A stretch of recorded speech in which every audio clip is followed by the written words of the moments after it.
বর্তমানে অন্নপূর্ণা যোজনার ভেরিফিকেশান এর জন্য একটি নতুন ফর্ম দেওয়া হয়েছে, যে ফর্মটি সবাইকে ফিল আপ করতে হবে। মানে যে টাকা পেয়েছে তাদেরকেও ফিল আপ করতে হবে, আবার যে ফর্ম ফিল আপ করার পর টাকা পায়নি তাদেরকেও ফিল আপ করতে হবে। তাই আপনাদের স্টেপ বাই স্টেপ সমস্ত কিছু বুঝিয়ে বলছি। ওই যে ভেরিফিকেশান ফর্মটা, ওই ফর্মটা কিভাবে ফিল আপ করবেন, কোথায় জমা করবেন, এবং তার সঙ্গে সঙ্গে নতুন একটা আপডেট রয়েছে যে পরিবারের কোনো সদস্য যদি পেনশন পায় কিংবা চাকরি করে আপনি কি তাহলে টাকা পাবেন না, ওই ফর্মে কি উল্লেখ রয়েছে এই সম্বন্ধে এ টু জেড জানাবো এই ভিডিওটির মাধ্যমে। তার জন্য অবশ্যই আপনারা ভিডিওটি না টেনে শেষ পর্যন্ত দেখুন, আপনাদের স্টেপ বাই স্টেপ সমস্ত কিছু বুঝিয়ে বলছি। এবার অনস্ক্রিন দেখতে পাচ্ছেন আমি কিন্তু একটি ফর্ম ওপেন করে রেখেছি। এই ফর্মটা সম্পূর্ণ নতুন একটি ফর্ম অন্নপূর্ণা যোজনার, যেখানে প্রথমে কি লেখা রয়েছে, প্রথমে লেখা রয়েছে অন্নপূর্ণা যোজনার পারিবারিক স্তরের তথ্য সংগ্রহ ফর্ম সংক্রান্ত অনুসন্ধান প্রতিবেদন। এবার এই যে ফর্মটা, এই ফর্মটা কোথা থেকে দেওয়া হচ্ছে? এই ফর্মটা বিভিন্ন আশাকর্মী এবং পঞ্চায়েত অফিস থেকে দেওয়া হচ্ছে। এই ফর্মটা ফিল আপ করে আপনাকে জমা করতে হবে। আবার কোথাও কোথাও কিন্তু অটোমেটিকলি তারা এসে ভেরিফিকেশান করে নিয়ে চলে যাচ্ছে এই ফর্মটা।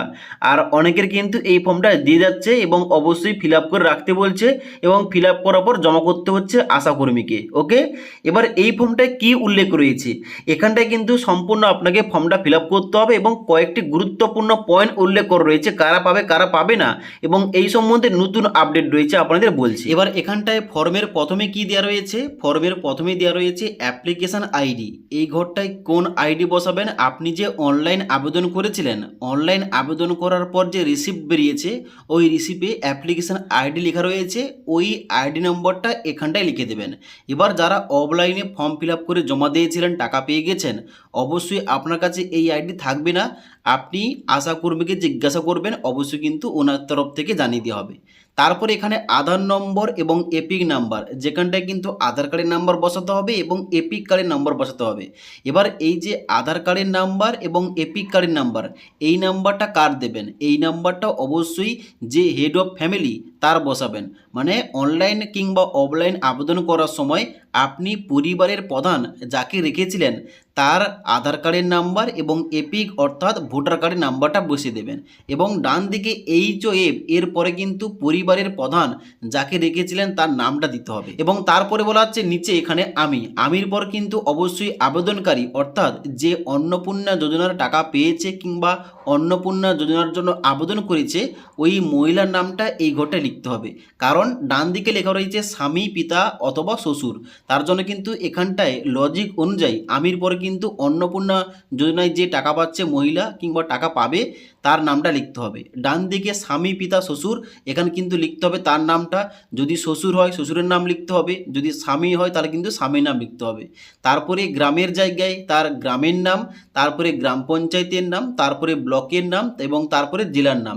এইগুলো আপনার ঠিকানা অনুযায়ী কিন্তু আপনি সম্পূর্ণ ঠিকানাটা সঠিকভাবে বসিয়ে দেবেন। ওকে, এবার নিচের দিকে আসবেন। নিচের দিকে আসার পর এখানে কিন্তু গুরুত্বপূর্ণ কয়েকটা কথা উল্লেখ করা রয়েছে। বলা হচ্ছে এত দ্বারা দায়িত্বপূর্তভাবে আবেদনটি যাচাই করেছি।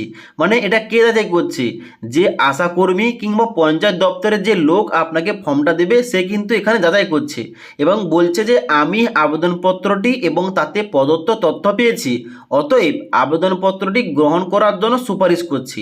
মানে যদি আপনার ফর্মে সমস্ত কিছু ঠিকঠাক থাকে অবশ্যই কিন্তু এখানে সুপারিশ করে এই ফর্মটা অ্যাপ্রুভ করা হবে। অ্যাপ্রুভ করলে আপনি কিন্তু টাকাটা পেয়ে যাবেন 1 আগস্ট থেকে। এবার যারা অলরেডি টাকা পেয়েছে তাদের কিন্তু সমস্ত কিছু ঠিক রাখার জন্য এই ভেরিফিকেশান ফর্মটা অবশ্যই জমা করতে হবে, না করলে কিন্তু 1 আগস্ট থেকে আবার টাকা নাও পেতে পারে। তো এখন বর্তমানে এই যে অন্নপূর্ণা যোজনার ফর্ম, এখন বর্তমানে শুধু ফর্ম বেরিয়ে যাচ্ছে, ভেরিফিকেশান হয়েই যাচ্ছে। কে যে টাকা পাবে, কে যে লাস্ট পর্যন্ত টাকা পাবে না, এটা কিন্তু কোনো কিছু গ্যারান্টি নেই। ওকে, তো তার জন্য কিন্তু অবশ্যই যখন যা হচ্ছে অবশ্যই তো করতেই হবে টাকা পাওয়ার জন্য, তার জন্য অবশ্যই ভেরিফিকেশান ফর্মটা ফিল ফিল আপ করে জমা করতেই হবে। এবার নিচে কয়েকটি গুরুত্বপূর্ণ শর্ত উল্লেখ করা রয়েছে। কি বলা হচ্ছে এখানে? বলা হচ্ছে ডান দিকে যে কয়েকটি নিম্নলিখিত কারণে আপনার আবেদনটি প্রত্যাখ্যান করা হবে, মানে আপনার আবেদনটা বাতিল করা হবে। কি জন্য? যদি 1 নম্বরে আবেদনকারী অবৈধ অভিবাসী হয়ে থাকে, মানে আপনি যদি অবৈধ হয়ে থাকেন, মানে আপনি যদি আমাদের দেশের নাগরিক না হয়ে থাকেন, এখানটায় কিন্তু আশাকর্মী টিক চিহ্ন দিয়ে আপনাকে কিন্তু এখানে এই ফর্মটা ক্যান্সেল করে দেবে। আর যদি এখানে সমস্ত কিছু ঠিকঠাক থাকে, এখানে কিন্তু কোনো কিছু দেবে না, মানে এটা কিন্তু শুধুমাত্র আশাকর্মীদের জন্য। যে ফর্মটা দিয়ে যাচ্ছে তারা কিন্তু ভেরিফিকেশন করে এখানে কিন্তু টিক কিংবা এখানে কিন্তু আনটিক করবে। এবার তারপরে শর্ত বলা হচ্ছে পরিবারে স্থায়ী সরকারি চাকরিজীবী বর্তমান রয়েছে। যদি পরিবারে কোনো সরকারি চাকরিজীবী থেকে থাকে, এখানটায় কিন্তু আপনার ফর্মটা বাতিল হবে। আবেদনকারী যদি এডাব্লিউএইচ অথবা আশাকর্মী অথবা প্যারা টিচার হয়ে থাকে, আপনার কিন্তু ফর্মটা বাতিল হয়ে যাবে। তারপরে বলা হচ্ছে আবেদনকারী আয়কর দেয় কিনা। এখানে কিন্তু যদি আবেদনকারী আয়কর দিয়ে থাকে, এখানে কিন্তু আবেদনটা বাতিল হবে। তবে এখানে পরিবারের কথা উল্লেখ নেই। তবে আগের যে নোটিফিকেশানটা, ওই নোটিফিকেশানে উল্লেখ করা ছিল যে পরিবারের যদি কেউ আয়কর দিয়ে থাকে, সেখানে কিন্তু পরিবারের কোনো সদস্য এখানে অন্নপূর্ণা যোজনার জন্য টাকা পাবে না। তবে এখানটায় আবার বলা হচ্ছে আবেদনকারী যদি আয়কর দেয়, এখানে কিন্তু টাকা দেওয়া হবে না। তাহলে এর মানেটা কি দাঁড়াচ্ছে যে পরিবারের যদি কোনো ব্যক্তি আয়কর দিয়ে থাকে, তাহলে ওই পরিবারের মহিলারা অন্নপূর্ণা যোজনার টাকা পাবে। তো এমনটাই কিন্তু বর্তমানে মানে দাঁড়াচ্ছে, এবং এটা কিন্তু নতুন একটা আপডেট।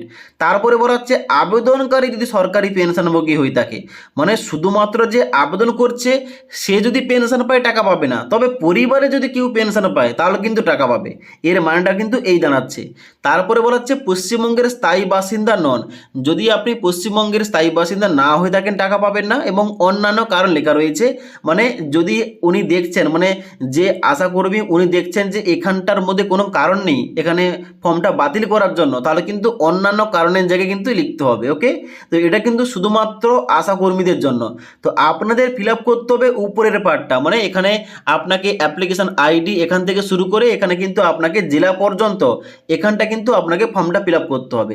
আশাকর্মী শুধুমাত্র নিচের দিকে এসে ভেরিফাই করার পর এখানে কিন্তু অবশ্যই যদি ক্যান্সেল করে, তাহলে কি জন্য ক্যান্সেল করলো আপনার ফর্মটা, এখানটা কিন্তু নিচে 17 পয়েন্টের মধ্যে যে কোনো একটা পয়েন্টটা কিন্তু উল্লেখ করে টিক চিহ্ন করবে। ওকে, তারপরে নিচের দিকে আসার পর এখানে কিন্তু স্বাক্ষরের জায়গায় কে স্বাক্ষর করবে? যে আশাকর্মী কিংবা যে ভেরিফিকেশন করতে আসবে সে কিন্তু স্বাক্ষর করবে, এবং তার নামটা এখানটায় উল্লেখ করার পর তিনি কোন পদে কাজ করছেন নিচে কিন্তু লিখবে।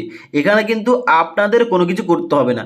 বাম দিকে যে তারিখে ফর্মটা জমা নেবে আশাকর্মী কিংবা পঞ্চায়েত দপ্তরের লোক, তারিখ দেবে এবং স্থানটা বসে কিন্তু ফর্মটা জমা নিয়ে নেবে। এবার এই ফর্মটা ভেরিফিকেশান হওয়ার পর দেখা যাক কি হয়, কারণ এই ভেরিফিকেশান ফর্মটা যে লাস্ট ভেরিফিকেশান ফর্ম, এটা কিন্তু কেউ আগে থেকে বলতে পারবে না। দেখা গেল যে আবার 2 দিন পর একটা নতুন একটা ফর্ম তৈরি করেছে, নতুন একটা ফর্ম দিয়ে বলছে এটা অন্য কোনো আশাকর্মী এখানে ভেরিফিকেশান করবে না, আমাদের সরকারি দপ্তরের লোক ভেরিফিকেশান করবে। তো আগের থেকে কোনো কিছু বলা যাচ্ছে না। এখন বর্তমানে এইটাই আপডেট, এই ভেরিফিকেশান ফর্মটা সবাইকে ফিল আপ করে জমা করতে হবে। এবার যদি আপনি টাকা পেয়ে থাকেন, আপনাকেও ফিল আপ করতে হবে। যদি আপনি ফর্ম জমা দিয়ে টাকা না পেয়ে থাকেন, আপনাকেও ফিল আপ করতে হবে। এই ছিল আপডেট। যদি আজকের এই ভিডিওটির আপডেট ভালো লেগে থাকে, একটি লাইক করবেন এবং বন্ধুদের অবশ্যই ভিডিওটি শেয়ার করে দেবেন।